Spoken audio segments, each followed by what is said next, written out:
Bismillahirrahmanirrahim. Assalamualaikum warahmatullahi wabarakatuh. Alhamdulillah nahmaduhu wa nasta'inuhu wa nastaghfiruh. Wa na'udzu billahi min shururi anfusina wa min sayyiati a'malina. May yahdihillahu fala mudilla lahu wa may yudlil fala hadiya lahu. أشهد أن لا إله إلا الله وحده لا شريك له وأشهد أن محمدا عبده ورسوله. Puji syukur mari sama-sama kita persembahkan kehadirat Allah Subhanahu wa taala yang masih terus memberikan rahmat kasih sayang kepada kita sehingga kita masih bisa melaksanakan ibadah kita, masih bisa membuktikan karya-karya amal kita di hadapan Allah Subhanahu wa taala. Mudah-mudahan amalan kita landasi dengan nawaitu yang ikhlas, mengharapkan ridha Allah, insyaallah merupakan bagian yang akan dicatat oleh Allah Subhanahu wa taala. Salam dan salam juga tidak lupa kita sampaikan kepada Rasul yang kita cintai, Nabi Muhammad SAW. Jamaah salat subuh yang dirahmati Allah Subhanahu wa taala. Di dalam Al-Quran ada 3 cara Allah memanggil kita. Kalau kita melihat dalam Al-Quran ada 3 model bagaimana Allah memanggil kita dalam keridhaannya.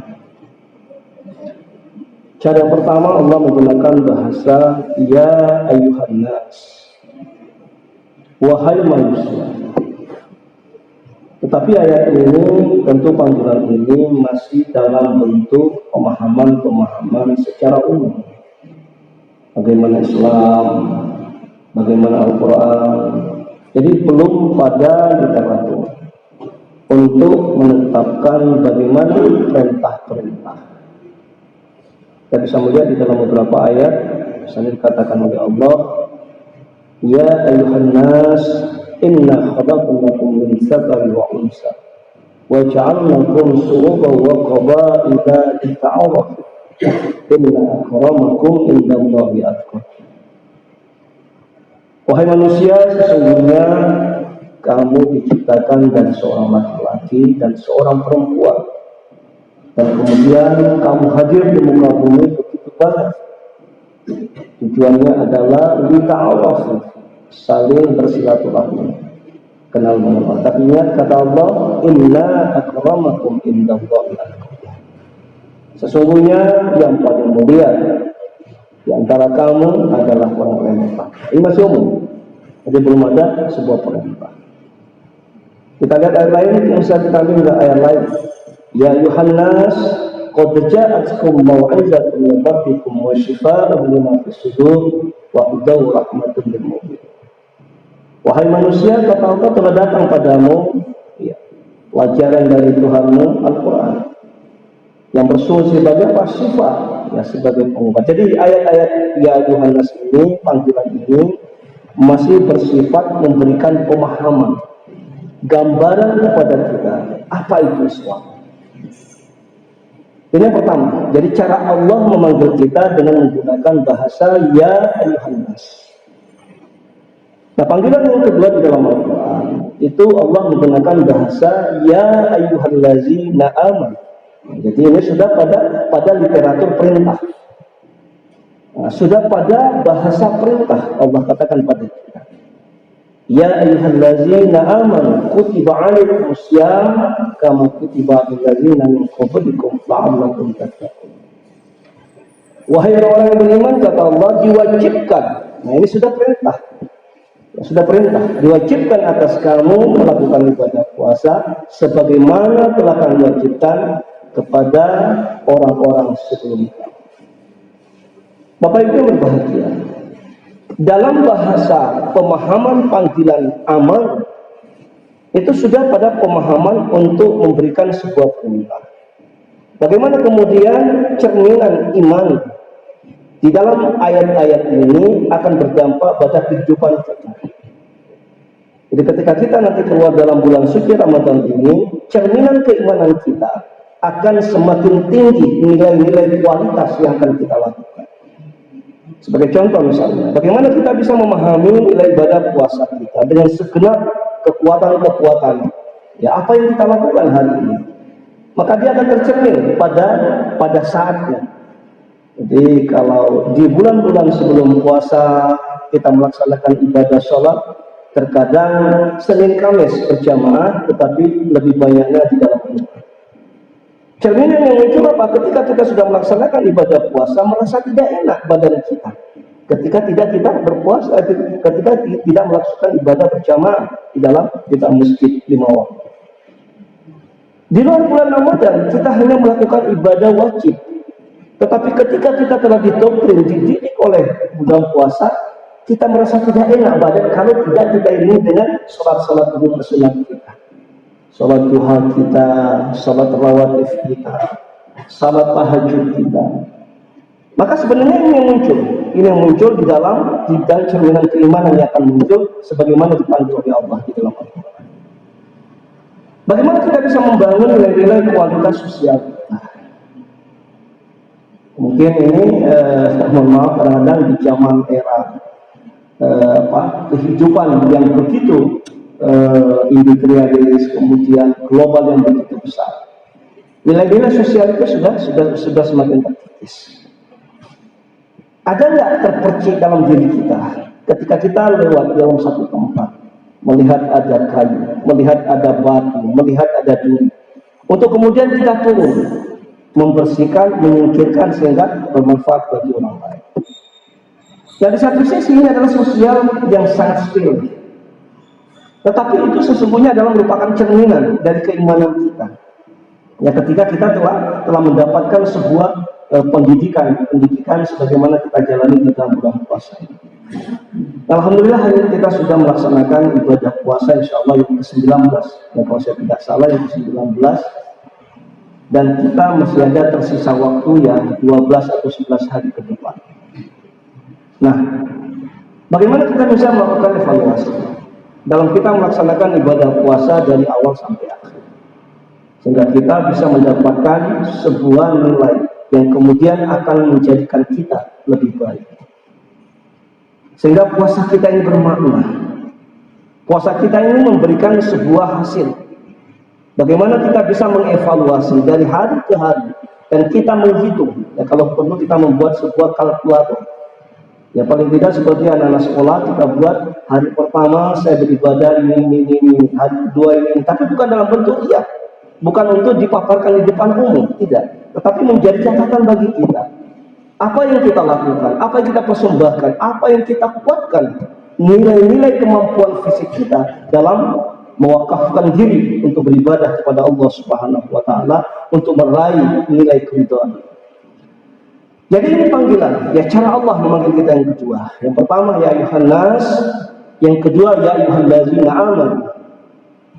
Cara Allah yang ketiga memanggil kita di dalam Al-Quran dikatakan di dalam surat Al-Fajr, ya ayyuhan nafsul mutmainnah, irji'i ila rabbiki radiyatan mardiyah, fadkhuli fi ibadihi wa dkhuli jannah. Jadi ini tiga. Nah, ini sudah panggilan yang ketiga, itu sudah pada tingkat kualitas iman kita.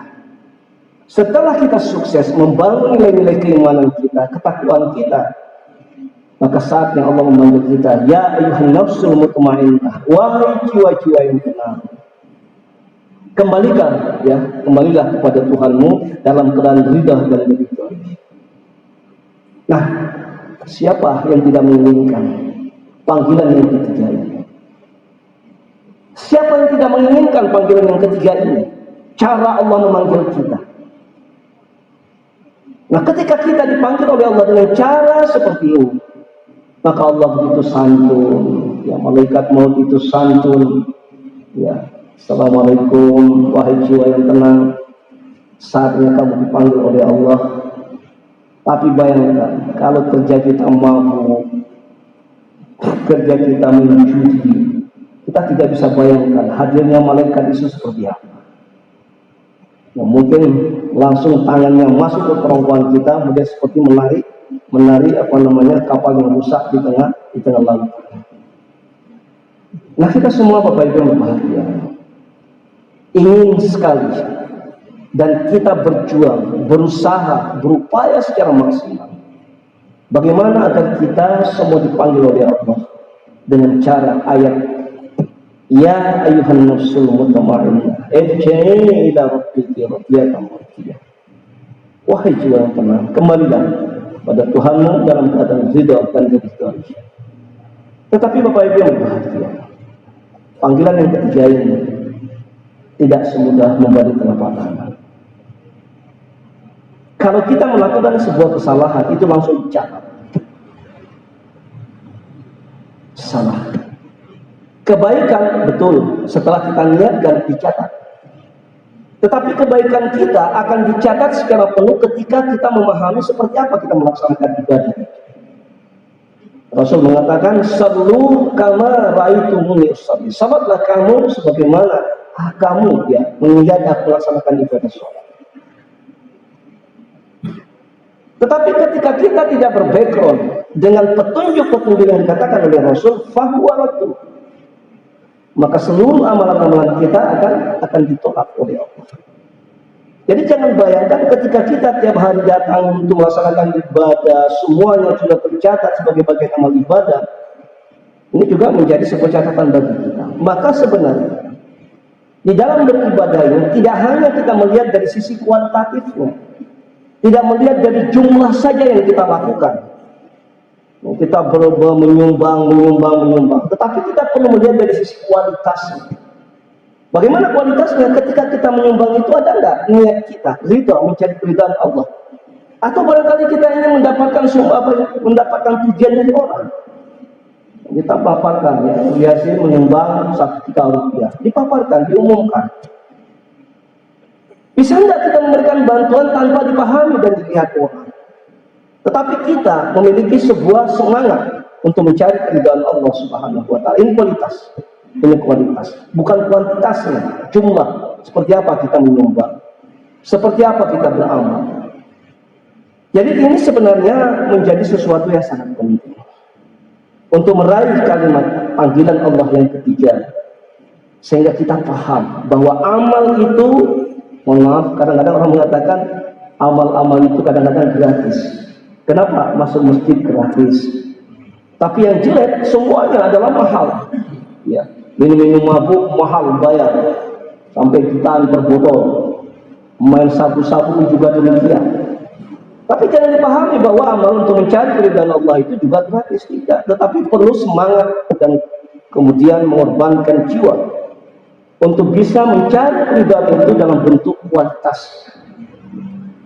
Maka dari itu Bapak Ibu jamaah salat subuh yang dirahmati Allah Subhanahu wa Ta'ala, marilah kita terus memperbaiki ibdah di nafsi, melakukan koreksi dalam diri, dan kemudian kita bisa menemukan jati diri kita. Masih ada titik-titik kelemahan, titik-titik kekurangan di dalam kita beribadah, dan kemudian kita bertanya. Ada Pak Darlim, seorang ahli fikih, kita tanya pada beliau. Dan tidak ada kalimat terlambat di dalam beribadah, tidak ada kalimat terlambat. Masih terus harus kita hadir untuk memperbaiki diri kita, untuk kita berharap nilai kualitas ibadah kita di hadapan Allah itu akan dicatat menjadi bagian yang memang bernilai untuk kita semua. Barangkali Bapak Ibu yang berbahagia, tausiah subuh kita yang saya setelah tadi, seharusnya ini Pak Yasman mengisi, tapi ya Pak Ali memberikan kesempatan.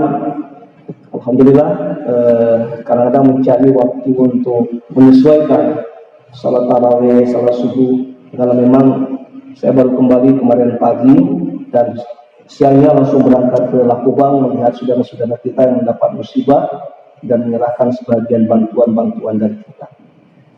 Bapak Ibu berbahagia, sekali lagi kami mengajak kita, mari kita mencari ketenangan jiwa. Ketika kita telah mendapatkan ketenangan jiwa, maka jangan kita tinggalkan cara beribadah kita.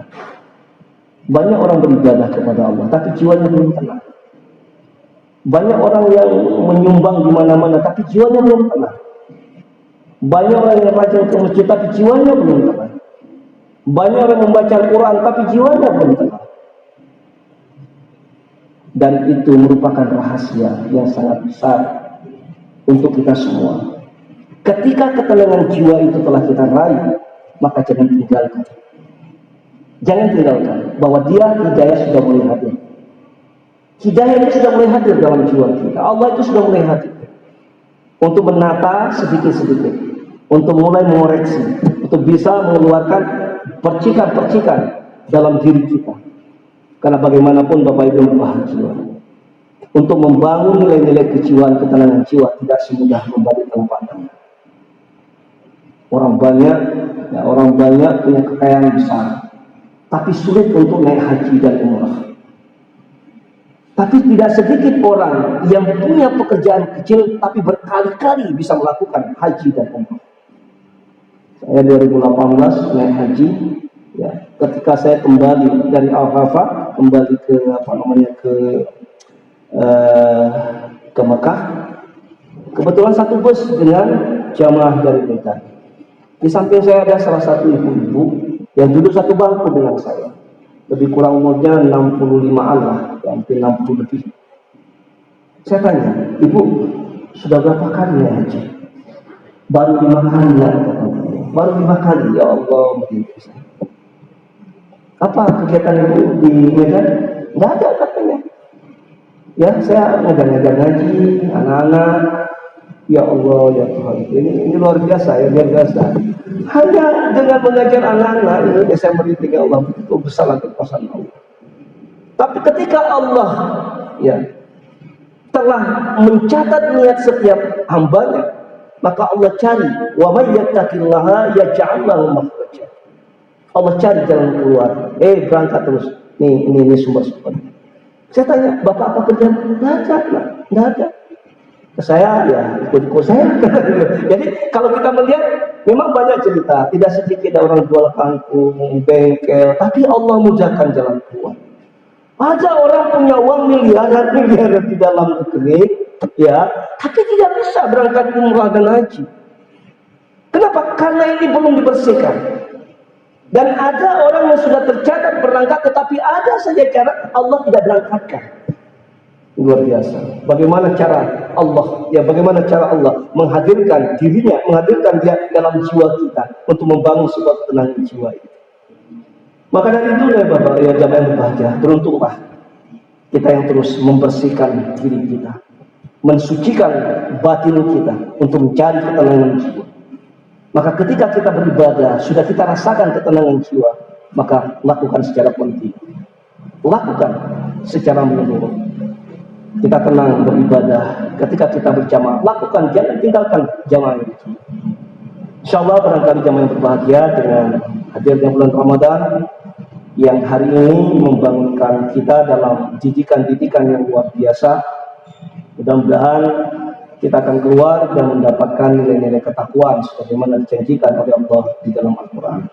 Hada membawa yakum majma'in billahi fisabilil haq, astaghfirullah khairat. Assalamualaikum warahmatullahi wabarakatuh.